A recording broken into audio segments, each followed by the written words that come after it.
introduction to GrowthZone if they don't know who we are. If you're looking for more information on GrowthZone, if you're not sure what we do or who we are, you can go to our website, growthzone.com. You can request a free demo, a one-to-one, and we can personalize it to your needs, get a free product tour. And if you're attending live today, you do get a CAE certificate, and a recording of today's presentation will come by email within 24 hours. And with further ado, I will welcome Hilary. Hilary Marsh, if you don't know, is the president and chief strategist of Content Company. As a leading content strategy practitioner, mentor, and professor since 1999, Hilary helps associations, nonprofit organizations, and corporations improve their practices for content creation, governance, management, and promotions. In addition to her consulting, Hilary teaches content strategy courses and manages the 1,300 member international content strategy community at content-strategy.com. Be sure to check that out, and she will include her content information at the end as well, or her contact information, I'm sorry, contact. I know. Honestly, I make that typo as well. Even though this is my Welcome, work, I Hilary. make that typo all the time. Thank you for being here today. Yeah, thanks so much for having me.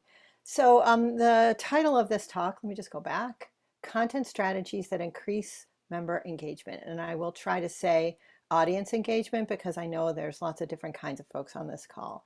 But sort of another way to think about it is how to think differently about your content so that it's found and used more, so its relevance is clear. So that's really at the end of the day what we want our content to do.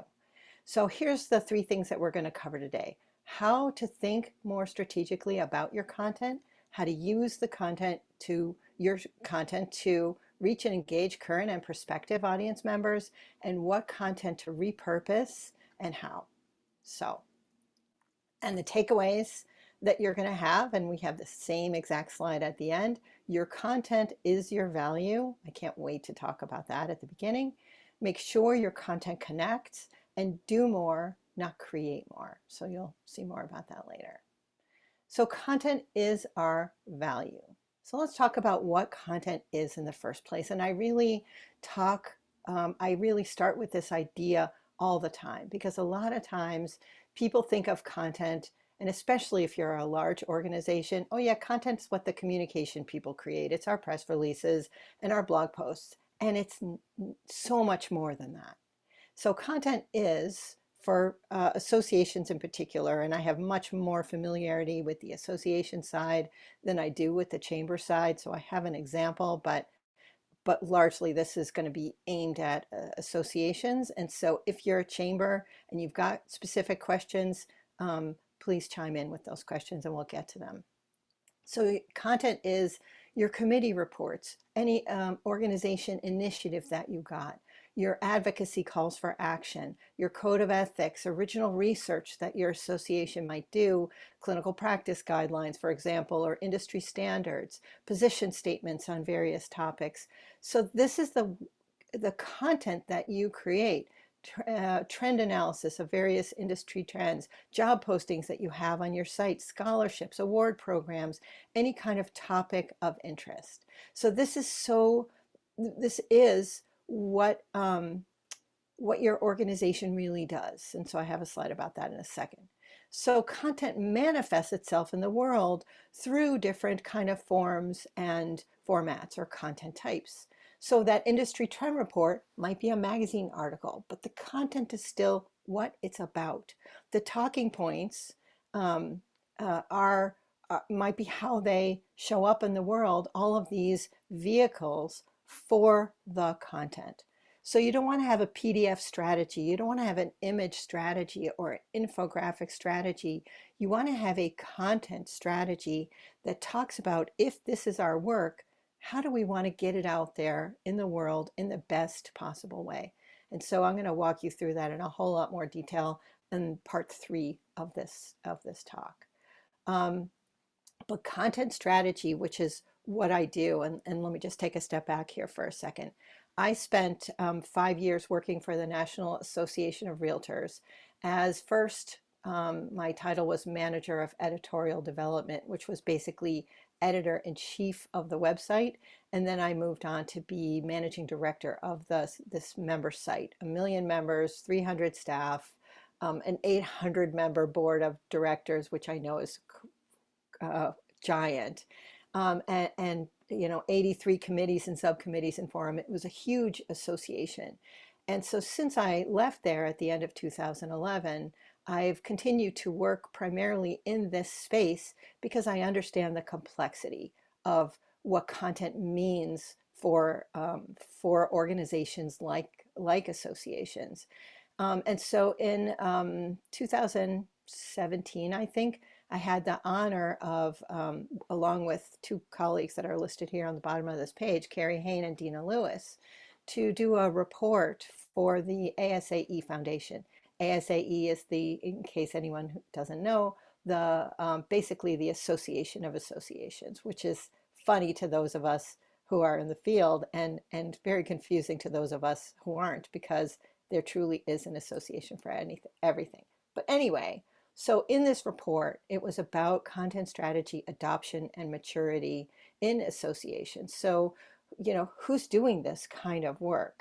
So we started, with a definition of what we're talking about. What does content strategy even mean? There's so many different definitions out there. There are so many different sort of takes on this topic, but here's where we ended up. So content strategy is the planning and judgment for all the things about your content, how it's created, how it's published, how it's disseminated, and how it's governed. And governed is such an interesting word in the association space, but let's put that aside for a second. Of content that's useful, so it's relevant. It's usable, meaning people can find it and do what they want to do and what you want them to do, and effective. And effective means it's got a clear audience and a measurable goal. So content that's useful, usable, and effective, regardless of which department or functional area created it.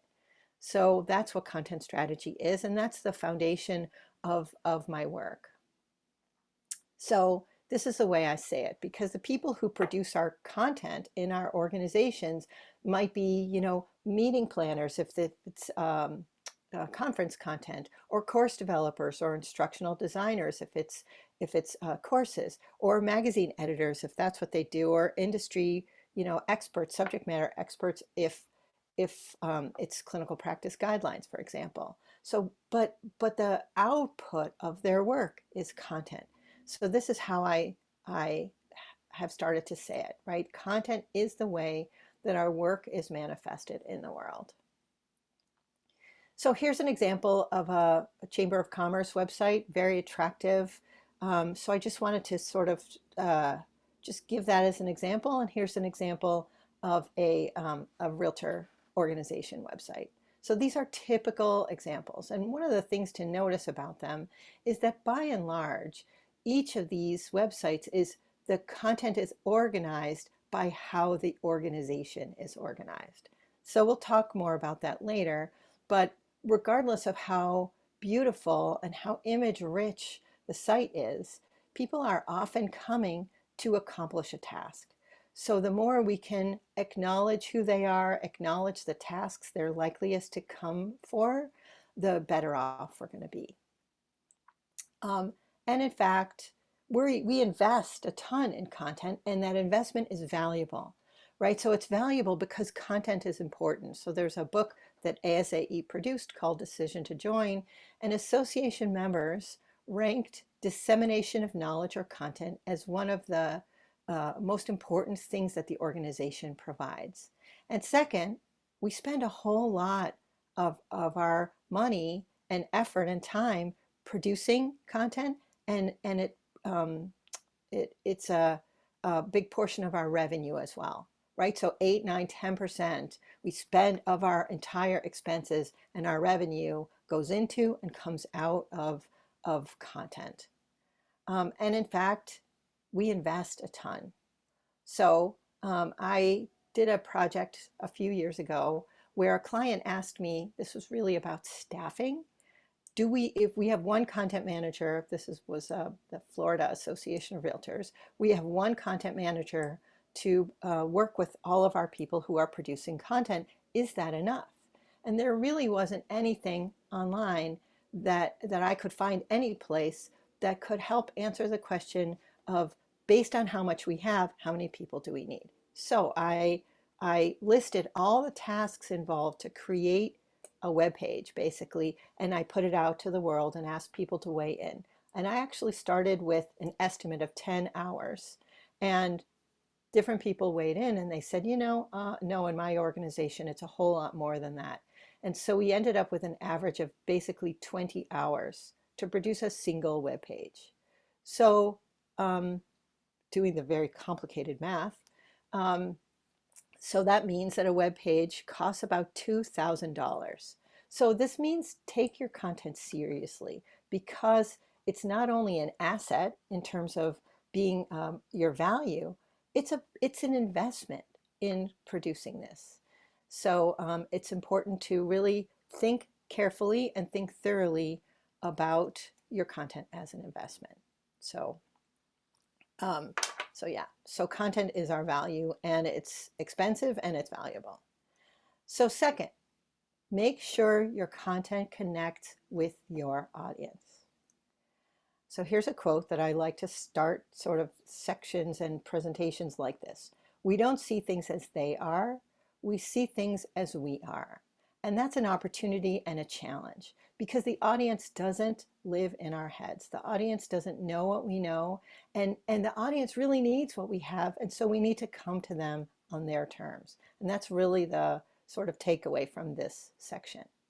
So I will stop here for a second and let you see that this is a universal challenge. So on this slide, the circle on the left, we see things that are on the homepage of a university website, and on the right, we see the things that actually people go to the site looking for.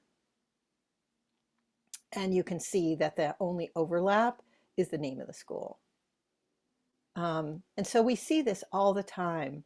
I see this all the time on pretty much every single project I work on, whether it's a nonprofit site, whether it's a university, whether it's an association, or whether it's even a corporate intranet. It's the same thing. There's what we want to tell people on the left, but really what they want to know. And in this balance between the two, always it's smarter to err on the side of giving them what they want, because then they'll be more likely to accept and be interested in what we want to tell them. So, so the principle is know your audience, understand their context, understand how your content solves a need or a pain point that they have, understand their level of expertise. So one of the things I see all the time is an association will say, put out a call for action, right? Act now on HR 432B. And the people creating that, the government affairs director, they know absolutely what that is, because this is the world they live in. But their audience does not know what HR 432B is, and so they're not even going to read the email if the subject line doesn't say, act now to prevent this law that's going to really add more fees to your work. We don't want that to happen, so act now and stand with us to make that happen, make your voice heard. So we need to come to them with the language they use, with understanding what their expertise is. Why is this important? We know why it's important, and it's just a given when internal people have that expertise, but the audience does not. So it's really important to know your audience and speak to them in their language. So what else do you know about them? What are they already experts in? What don't they know? What keeps them up at night? So the more we learn about who our audiences are, the better job we can do to deliver content that's going to resonate with them. So what do they do outside of work? I often have clients say, well, that doesn't matter, that's not important, but it might be, because if they're ambitious, if they are people who are really motivated to get ahead and understanding who they are as humans, will influence the kind of content that they're interested in getting from you and the way they're interested in getting it. So here's an example. There is a technique that I was introduced to when I worked for the National Association of Realtors. So that's me out on the right with my arms like this. Um, and it's called empathy-based personas. And it's something that I learned back then and I use a lot with clients all the time. And it's this idea of establishing who are your four, usually four, top priority audiences, and then brainstorming about them. What media do they consume? What are their ambitions? What are their concerns? What are their motivations? And then at the end, we give them a face and a name. So these were the personas that we ended up with at NAR back then. And then the second brainstorming session is then we figure out what do they want from us. So Anthony, for example, the guy on the upper left, was a young, very ambitious, type A personality, realtor, new in the field. We didn't really know how to serve him. We knew how to serve Susan, demographic middle, been in the business a long time, depends on referrals. So how do we continue to serve Susan and still serve Anthony, who wants information fast and now, and mobile, which was a shock in 2000, whatever, that when we created this back then. So understanding who the audience is makes a huge difference in how you serve them. And then I took those personas and I created life-size cutouts of them and put them outside my office so that if someone says, hey, I want this on the website, we could walk over and say, well, so who is this serving? What do they want from this? And let's craft the content so that it's going to actually serve Susan well or serve Anthony well. And it was much easier to be clear on how to create that content so it was going to resonate with those folks. So in various member studies, so this was one from the AMA several years ago, and I think this is pretty universal. So here's what our audiences all want from us. Don't just give me information, give me the benefits of that information. So what's in it for me? Approach me as a person, understanding my life stage and struggles. So we see this all the time when we think about content, for example, for people who are new in a field. So they don't even know what they don't know. So, and they want information that's going to help them craft a career in your field, if that's something that your association does. And I know for some associations that's true, and others it's not. I'm well aware. But if they're more advanced in their career, then there's things that they don't want. So approach me as a person. Give me the freedom to use the site as I want. So invariably the conversation comes up like, should we segment our website for different audiences? And usually the answer is no, because for me anyway, when I look at a website, if they say this is for you, this is not for you, I always look at the other one. And I think that that's really often true. So the next is make it peer centric. So this is challenging for many associations who kind of speak, especially the larger ones, speak, let me say it differently. Associations, the us of associations are the members, the collective membership. And so show that, say that. Make it clear that we are of you and not outside of you. So the next one is, and we can talk more about that later if you have questions about that. Simplify, shorten, avoid jargon. This is probably the biggest one that's very content specific, and don't waste my time when I'm trying to find what I need. So when you're creating content, ask the question, so what? And answer that question in the content, because that's what your audience will be doing. We have a program, so what? Oh, that means that the program has to be pretty explicit and clear. Here's who it's for. Here's how it's going to help you. Here's why you're interested in it. Here's why it's worth your investment, audience member, of your time, maybe your money, in consuming this content, reading this article, watching this video, whatever it is, right? And then answer that question, what's in it for me, for the audience, in the content itself. Use their language, really make it clear and explicit why it's helpful for them, because that's what's going on in their mind. And finally, maybe consider putting it to the mom test. So somebody told me recently that that's a little sexist, but it's still a good mental exercise to say, if you were explaining this to your mom, somebody who didn't understand it, what would you say? How would you say it? And this was just a random funny mom picture that I found online. So finally, write it to them, right? Connect the content you have with the reason that the member's coming for this. They don't know you have it. They didn't remember that you sent them an email recently about it, but they're coming because they want to know, what do you have for me on this particular topic, right? And, you know, we have this because a committee person understood that this initiative would make a huge difference in helping members make more money, help them be more efficient, help them be more effective, whatever it is. But then show that, like I said, in the content itself, what problem they're having, how your organization helps them solve that problem, whether it's this piece of content or a whole collection of stuff. What benefits can you offer? What results can they expect to achieve? And again, put that in the content. So to do this, focus more on the visitors than on your business. Talk to them about them and their needs. They don't care about you until you know you care about them.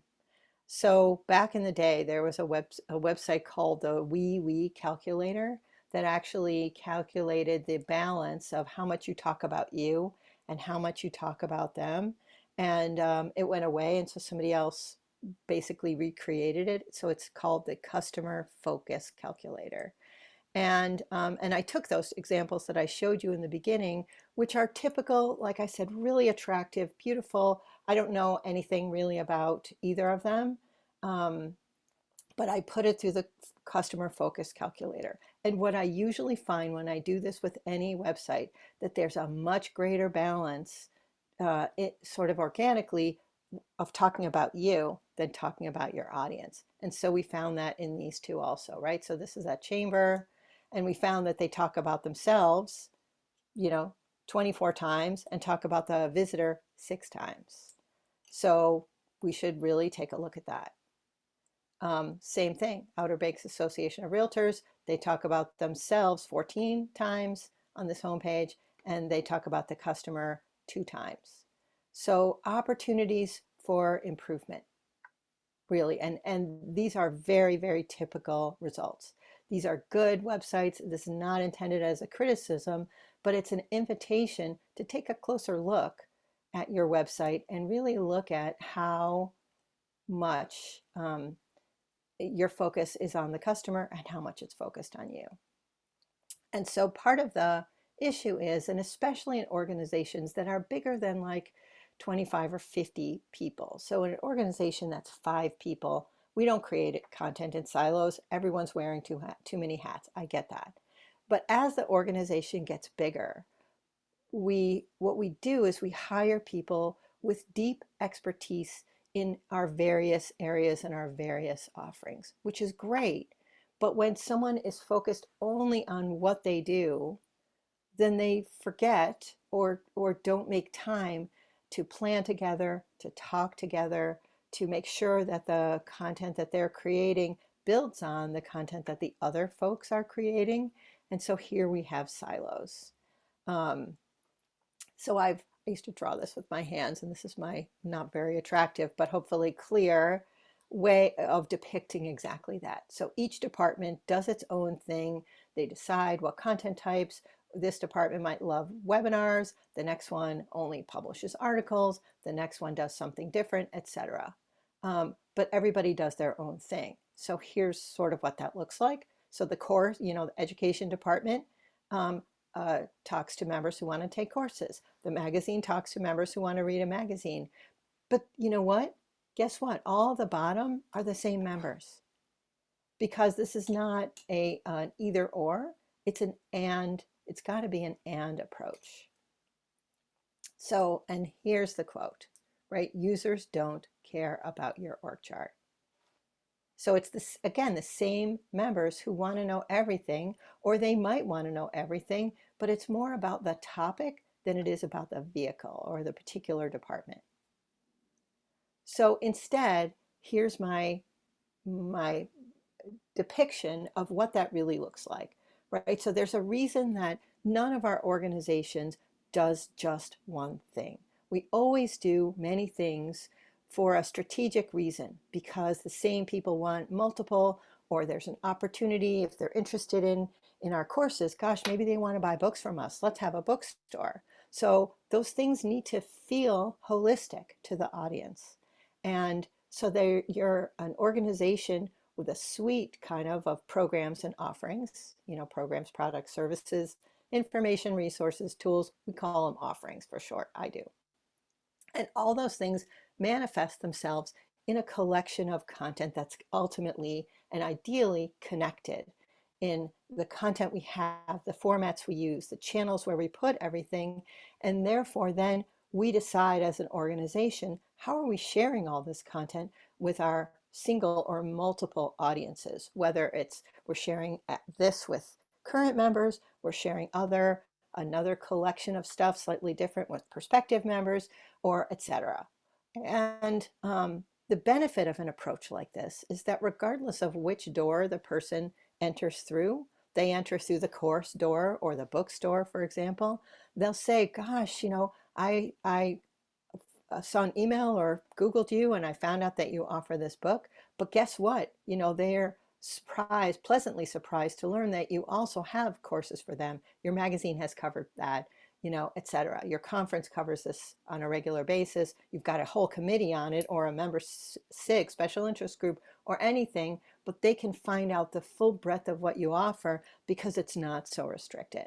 But it means you have to talk to each other and work together on the back end to make that happen. So this is my really cheesy stock photo, which depicts that in my mind.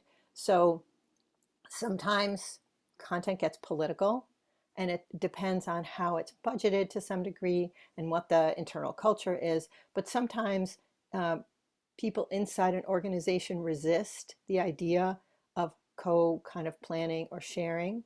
And but the ultimate goal is that we're all sitting on the same side of the table, bringing our own individual expertise to the audience. And in fact, not just bringing it to them, really celebrating them. And so that's what this picture represents for me anyway. And that's really our goal. So then the third topic I wanted to talk about is how to curate and repurpose your content. So curation arises from the museum field. So this is a random museum exhibit. And so there's a dozen or so statues that we're looking at here. But in the back room, the museum has hundreds of other statues. So which ones should they choose in order to cultivate and create the right experience for the visitor to tell the right story? So the next time they would have an exhibit on Roman sculpture, they might choose a different set if they wanted to craft a different story. And we have that too, right? So we have typically a lot of really good content. What we don't do enough, and the opportunity here is to decide really intentionally about what content to raise in front of people's eyes today to meet their needs and address their goals and bring together all of our various products and services and programs. So this is how I envision that to happen. So there's four things, right, for content to be created. First, we start with the goals. Then we have the content itself. What is the messages that have to be in there? Then what format should we put that content in? And what are we going to do with it once it's live? So here's an example, code of ethics. So lots of associations have codes of ethics. And so the goals of that, so the National Association of Realtors certainly had one,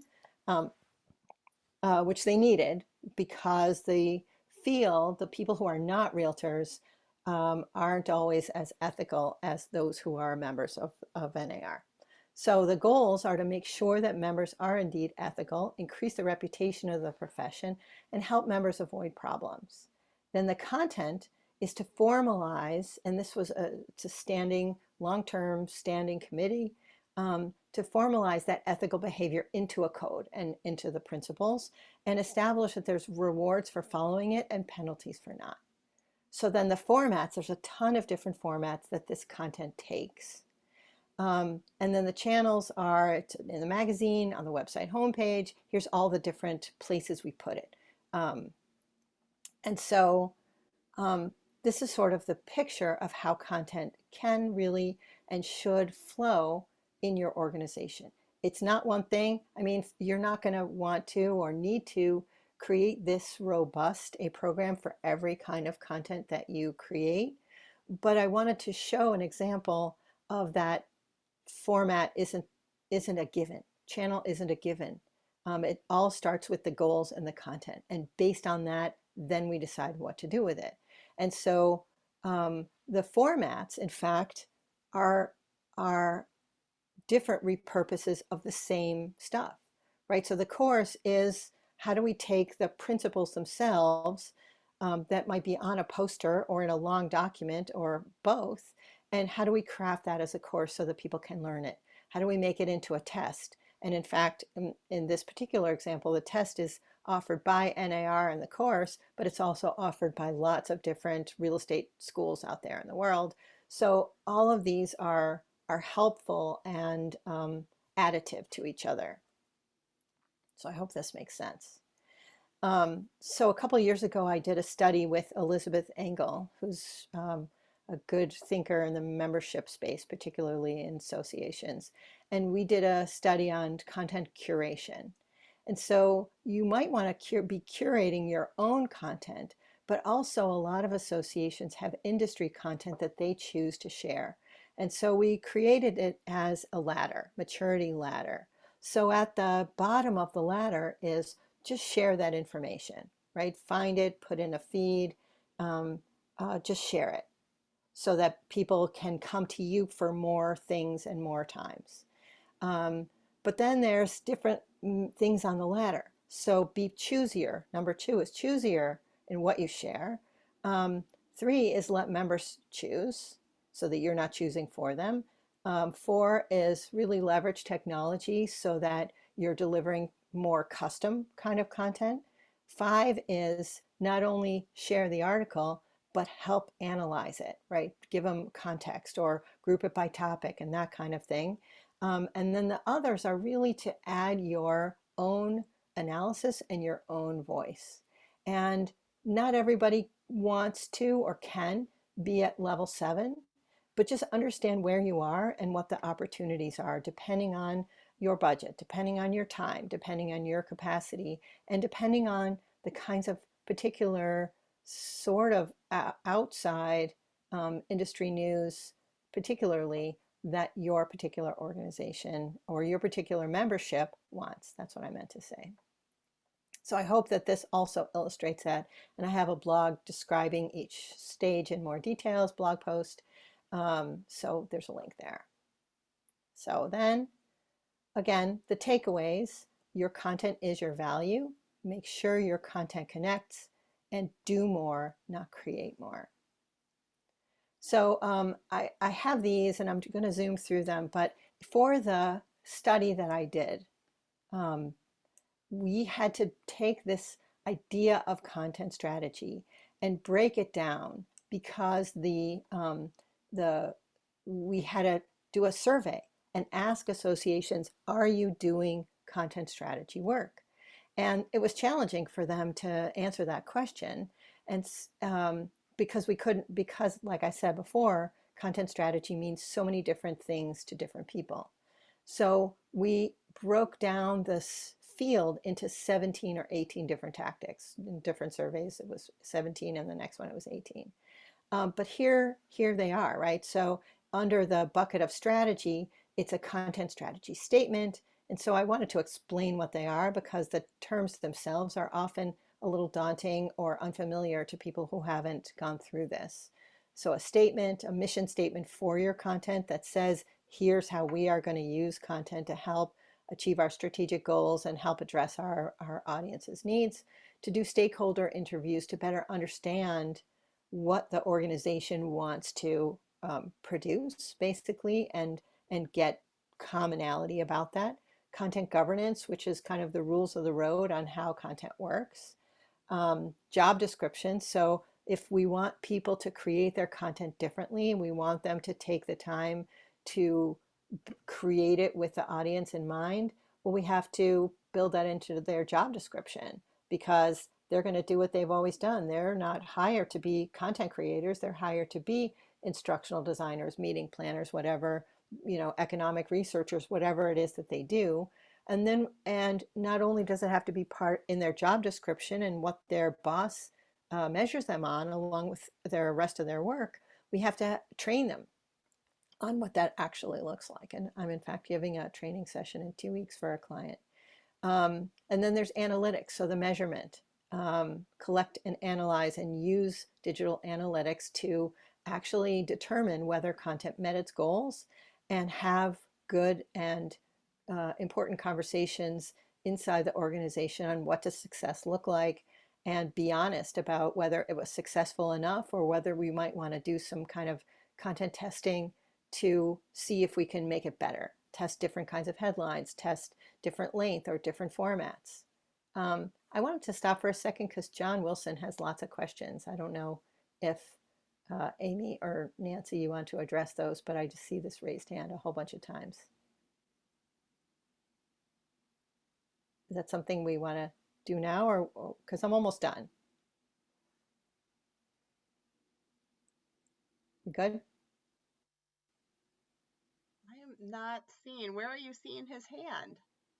I don't know. I see this pop-up thing that says John Wilson raised his hand like a bunch of times. I think sometimes people do that just when they're seeing what the raise hand feature is. And Oh, they okay. don't know what that Okay. is. So I just wanted to make sure that I didn't need Thanks. to stop and answer an important question right now. Thank you. Okay. So then other tactics, content quality. So we want to look at our content and audit our content to catalog and evaluate what we have, and understand whether it's achieving our goals, whether it's meeting people's needs, whether it's actually used and current, and that kind of thing. There's a concept called content rot: redundant, outdated, and trivial. So redundant is, do we have duplicate content, which we don't want? Do we have content that's outdated? Because if somebody's looking for our annual conference, they probably don't want the one from 2015, even though it might be out there, unless we consciously decide to make it go away. So that kind of thing. We want to have editorial style or content rating guidelines, so that every piece of content we publish sounds like it's from the same organization. We want to, there's tactics that really cover our audience understanding, the personas that I talked about, customer journey maps. Remember, I said the second brainstorming is what they want from us. So really spending time understanding who they are and then what they want from us. And then usability testing or surveys to also measure satisfaction with content, to take that very qualitative internal work and validate it with external work like testing or surveys. So then there's a couple of other tactics. Some relate to content planning and marketing. So a content calendar that everybody writes in, here's the content that we're planning to create. And then the next person says, well, great, you're writing an article about that. Maybe I'll just add to yours instead of creating my own, which is really, it's smart content planning. And if it's not just hop on there and contribute to it, maybe it's cross-linking, so that you can tell somebody visiting a particular page, if you're interested in this book, we also have things on this topic, and that's connected to the taxonomy. So taxonomy is sometimes a pretty daunting term, but it really means tagging. It means a consistent sort of controlled tagging structure. Controlled so that if you're going to tag content as being about this topic, everybody describes the topics or tags the same way, and it's not a free-for-all open field. it's something you choose from a list. So we actually have to spend time building those lists, building that vocabulary, identifying across the organization what content is and what those categories are. Plenty of times I find that organizations have multiple taxonomies. So I've seen a dozen, which is sort of not good. But we want to have one single system of identifying and tagging content so that somebody can find everything about a topic regardless of who created it. And that means the topics all have to be labeled the same way. And finally, content structure. So content reuse is a whole lot easier to do if your content is structured. For example, if it has a headline and summary that all kind of conform to the same length, then it's easy to have the back end of your systems show it as related links. Just show me, like it'll automatically bring in the last 3 headlines and summaries of content that's been published recently on that topic. So that's sort of what that means. So in the study, we found that associations of all sizes and types are doing at least some of these activities, and the tactics helped us create a model. So I want to show you what that model is. And we didn't give them a fancy name, just beginning, intermediate, and advanced. But in the beginning, you're doing a few tactics, you're excited, you're starting to see the benefit of treating your content more strategically, and you're focused on shifting the organization's mindset. When you're intermediate and doing more of the tactics, you see that content and culture are connected. So you're starting to build bridges and get out of that totally isolated silo mold. And you're looking at growth, you're testing, you're trying, you're improving, and you're being really intentional about that. And by the time, and the breakdown is something like 35% of associations are at the beginning, probably half are in the intermediate stage, and there's a lovely few who are in the advanced stage. And so in the advanced stage, everyone understands how their content fits into the bigger picture. And now it's really about living the culture and moving forward and continuing to grow. So one of the things that I recommend, so I have, it's a very simple spreadsheet with some logic in the back end. So take this content strategy maturity assessment, understand where you are now, do it with your colleagues, and then figure out where to start from there. So once you know what you're already, where you started on, for example, you can see it on the spectrum. So then I have a whole bunch of resources that really reflect and reinforce all the things that I've talked about today. And that is it. So I've got a newsletter. I have this content strategy community that Amy mentioned in the beginning. And I hope that you enjoyed this talk. Thank you, Hilary. That was great. I did have a quick question. That online calculator that you shared for customer focus was very popular. I think at one point a few of us went out there right away and used it, and we may have like overwhelmed it and broke it temporarily. But we did get it working. But Carrie asked, what percentage should they strive for customer focus? I know a few people posted their results that they got into the chat, which was kind of neat to compare. Is there a rule of thumb of what percentage they should shoot for customer focus? Well, this probably sounds really simplistic, but really, as much as you can, focus on the customer. So any improvement you make is an improvement, and any improvement you make will come back to you in a good way. So nobody's ever asked me that. More than half them would be better. Try to do more than half. Yeah, and really, the examples that I showed were not intended to be a criticism. We all start there. Everyone starts there. Right. And we want to say, like, here's why we're here to help you. But we just express it in a way that sounds like me instead of you. And so we want to flip the language around so it acknowledges you, the visitor. What's in it for me? Yep. Yeah. All right. I keep getting lost in the chat as more people.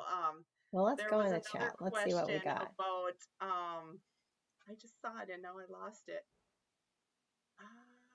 Can you share any tricks to generate original content with the least amount of time or an effort? Bob asked that question.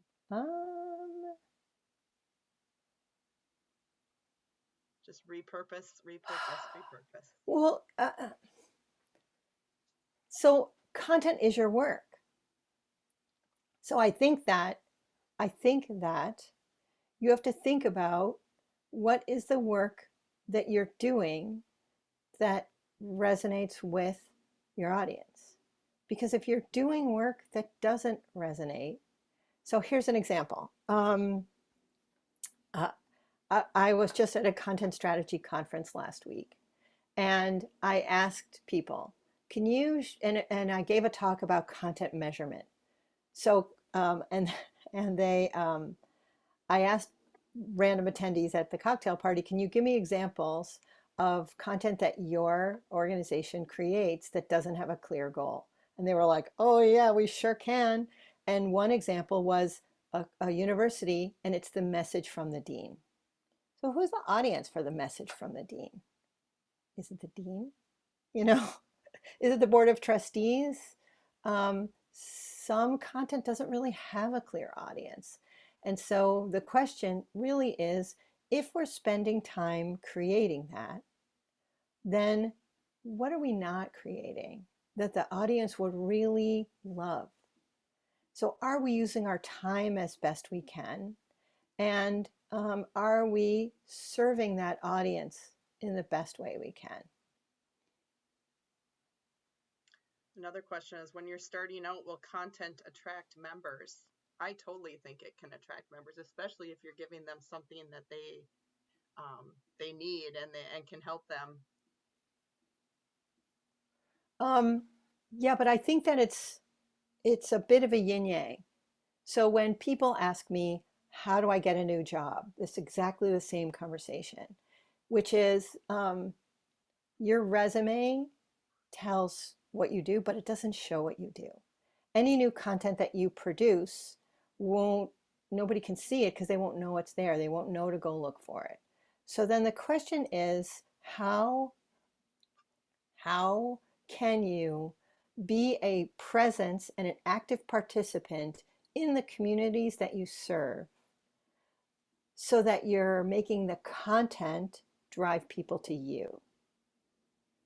But you do that through a LinkedIn group or through Twitter connections or at other things where those people are. So it's the same thing. If you're looking for a job, you want to figure out how to do that for yourself. And so you can't just send out a million resumes and sit idly by waiting. You have to figure out how to show the world that you know what you know. So whether that's give a talk at a meetup, or whether it's, put together a website with videos on it that you talk, or give webinars like this or something. So how do you become part of the community that you want to become the hub for? So, and it's going to be different for everybody. So that's why my response is a little generic, because a trade association is super different than a membership association. And if you're new, it's going to be a whole different thing. But really that's your thought process. And I will tell you that at the National Association of Realtors, when social media came along, that was terrifying for us to be, because the organization was not used to being part of the public conversations that realtors were then having in public and sometimes criticizing us. And so I spent a year focusing on social media, because there were people were starting to publish blog posts. Facebook came along and they were talking about us.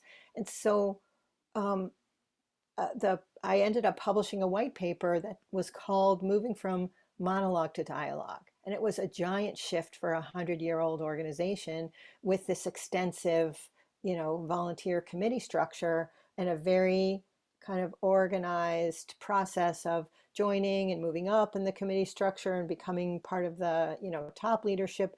So it was a big, big, big shift to become more transparent, more broad in what we looked at, and more inviting. So sometimes it's a process, a journey. Well, thank you, Hilary. That was awesome. You had a perfect segue. We do have a webinar coming up in July on LinkedIn, using LinkedIn for your business with Sherry Patch. So hopefully people will find that helpful I'm as sure she'll well. say the same thing. I'm sure she'll say, write smart stuff and engage with the right people, because Right, that's what I would say about LinkedIn. right, right. It's a helpful tool if you can use it right. We also Absolutely. have a webinar coming up June 16th, Mindfulness in Sales, with Holly Duckworth, a mindfulness expert. Oh, she's Sell, awesome. I love sell Holly. more and stress less. Isn't Yeah, that the she's goal? really smart and so good. Yes. So I appreciate your time today, Hilary. Thank you, everyone, for attending. Have a great day. Yeah, thank you. Take care. Bye.